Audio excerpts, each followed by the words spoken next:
The key goal for us today is that we are thinking about how to tackle the workforce challenge, or the workforce kind of the topic of making our workforce happy, and doing so with clarity, compassion, and strategic focus. And we're going to do that together. This isn't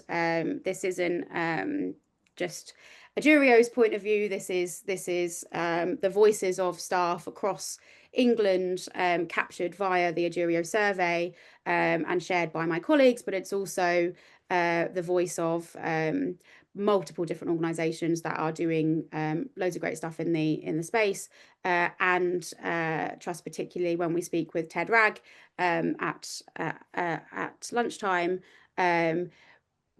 speaking to those who are both having kind of good practice in their organisation, but that is then being evidenced by data around staff kind of happiness and retention. And with everybody here on the line. So as I said at the beginning, please do write a comment in the chat saying kind of where you're joining us from, what's your organisation, what's your role, and also sharing a little bit around what you're hoping to get out of the sessions today. So that's the end of the intro section, and now I think we can get stuck in with some data. I've got a little bit of data to share to kind of set some context for the day. As my session is only kind of relatively short. It's we've got around 20 minutes before the next session starts. I'm not going to go into loads of detail, but this is a kind of overview that then the others will be digging into in more detail as we go through the morning and then into the afternoon. So I'm starting with some data around the national picture. This is data that came from the CEO survey that Adurio runs annually with the Confederation of School Trusts. Just a quick plug on that, the latest survey is currently live. So any CEOs on the line, do check your inbox, as you may have been invited to take part in the survey, and anyone who is chatting to their CEO in the next few days, do mention it to them, as this is the opportunity to capture the voices of the sector at large. And so this is data from last year, but it is looking at what were the priorities going into this academic year. And as you can see, financial sustainability was number 1, improving quality of education was number 2, and then workforce development and people strategy was number 3. So the very topic that we're talking about today was seen as the lead in the eyes of the leaders of the sector. This was the third biggest priority. And I'm also going to draw attention to the topic of financial sustainability. In the 3 years that we have run the CEO survey with the Confederation of School Trusts, financial sustainability came top this year for the first time. So previously, improving quality of education was the biggest priority. Suddenly last year, with the continued cuts, financial sustainability became more of a priority. It doesn't necessarily mean it's more important, but it became more of a priority. And it also, at the same time, is the largest barrier that education leaders see in order to address their other priorities. So, just a reminder to everyone to mute if you're not talking. Yeah, budget is the number 1 barrier that the sector sees in order to deliver on their priorities. And again, recruitment and retention we're looking at kind of staff matters. Staff matters also in the top 3 as a kind of barrier to delivering those things. And we also asked specific questions around workforce resilience and wellbeing. And then we saw two-thirds of CEOs saying that improving staff wellbeing was a priority within this space going into this academic year. Professional development, succession planning, and you can see here, whilst improving staff wellbeing, professional development are kind of out there in front, there's then a quite large pack of areas where it's this kind of similar level of priority. So all the way from leadership succession planning down to HR processes and equality, diversity and inclusion, a significant proportion of the sector planning to focus on all of these different things. And so that begs the question, well, when everything is important, how do you know what to prioritize? And we've also seen kind of a fast-moving sector. We've seen kind of lots of change in the sector, lots of increasing challenges and kind of perhaps changing of kind of goalpost shifting and so on. So when everything is urgent, what gets prioritized? And finally, when resource is tight, what gets prioritized? We've seen kind of an ongoing sort of challenge with budget. We have an ambitious sector. We have a sector who is keen to do really great stuff for its people, as seen in that kind of long list of things that are listed as a priority for workforce resilience and wellbeing going into this year. And I imagine next year we'll see relatively similar priorities. So I think when one way to think about this, there's so many things at our disposal, so many things that we want to be doing, so many things that we think are a good idea, so many things that we think will have impact. And I think the important thing to stop and say is, how do we know where we are now, and how do we decide where we need to go next? So you've got this long list of stuff. What are the things that we're going to prioritize? And this is some. I'm now going to share some stuff from a kind of wider piece that we talk about at Jurio around leading through listening. I'm just going to kind of share the tip of the iceberg, but I think it is relevant as we enter into today. So when you're trying to prioritize these things, you've got this long list of stuff. What are the things? Long list of stuff, limited resource. What are the things that you are going to pick as your kind of main areas of focus? And there's different ways that you can go about making that decision. You can rely on your experience. You can rely on your gut feeling, which is often quite heavily related to your experience. You can look at the data.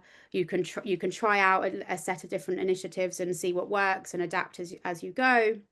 There's a lot of different ways of understanding kind of what's going to be the best course of action for you when everything is important and urgent, and when budgets are tight. And you also have the option of whether you are going to think about this on your own, or whether you're going to look for alignment across your organization or across a wider kind of group than just yourself.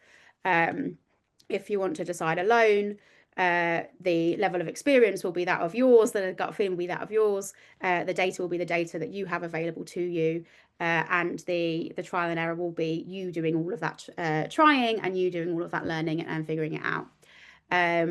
Or if you want to seek alignment, you can draw on a much wider pool of good ideas and experience and data and so on. And this is a proverb that you may have heard before. I believe it was at the Confederation of School Trusts annual conference a couple of years ago. This was one of the key themes that they were talking about. If you want to go fast, go alone, and if you want to go far, go together. And as I said, with these things, you can make decisions more quickly if you are thinking about it on your own. But you might find that you were missing some information that you could have drawn upon to make a better decision if you were bringing along others on the journey with you and kind of going together. And so I'm going to now share a little bit of data to kind of see how we're getting on as a sector. This is relating purely from our staff survey. So this is the views of staff within schools and trusts in England. We asked the question, how often do you see that your feedback to the leadership has impact? And whilst around 40% say that it always or often has feedback and has impact, and another 40% says that sometimes their feedback has impact. 1 in 5, so 20% of all respondents, said that their feedback rarely or never has any impact. And what's noteworthy here is that this is coming from the Jurio staff experience survey. This is coming from people who have taken part in a survey that their organisation has paid another organisation to seek that feedback. So there is an investment in gathering that feedback, but even in that case, there are 1 in 5 members of staff who feel that that feedback isn't then going anywhere. And so we may be listening, we may be kind of asking those questions, but it's not yet clear that we are hearing well enough from the sector, from the key stakeholders within our organisations and around what matters most to staff. We have similar data on pupils and parents. It's a slightly higher proportion of pupils who feel heard, slightly lower proportion of parents who feel heard, but it is all a relatively similar number, even in the case that these are at organisations where they're running a survey specifically to capture feedback. If that feedback doesn't then lead to action, then it may well not have been a valuable exercise and a valuable resource use of resource.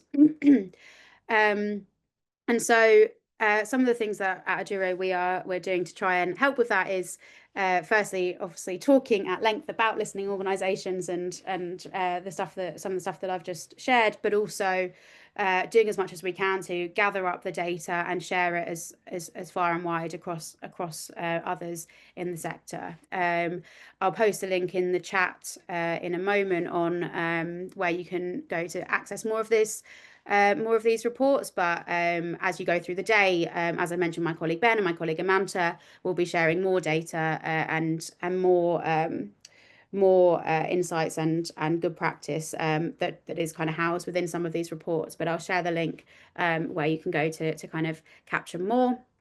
But yeah, I think the kind of key here is that we are sharing as much as we can. We are making sure that we are being generous with our information and that we are learning from each other as we go through the day ahead. And so I'll just come back to the agenda. And as I've said at the beginning, please do add comments in the chat, sharing where you're joining us from, what you're looking to learn. As a recap on what we're going to be working on today. In a moment, my colleague Ben and Simon from Iris are going to talk to you about happy staff and happy pupils. Then we'll move on to a session around how to make wellbeing stick within the organisation, building it as a kind of bedrock and a foundation rather than a reactive or kind of sticking plaster approach. And then we're going to have a chat with our friends from TED-RAG around staff retention and kind of drivers of staff retention and some of the great stuff that they're doing, and their stories are outlined in some of these guides. They are one of our Aduro Award winners, one of the trusts who are kind of performing most strongly in some of these really important areas. They will have a chat about what they're doing at their trust to kind of drive retention and build happy staff. And then, as I said, at the very end, we'll be chatting with John and Michelle from Capita and Trust, hearing more about flexible working and how a kind of strategic approach to flexible working in a sector where it's quite difficult to it's not as straightforward as it is in other sectors to just say people can work from home. What are the kind of approaches and the more strategic and creative ways of approaching flexible working to support recruitment and retention?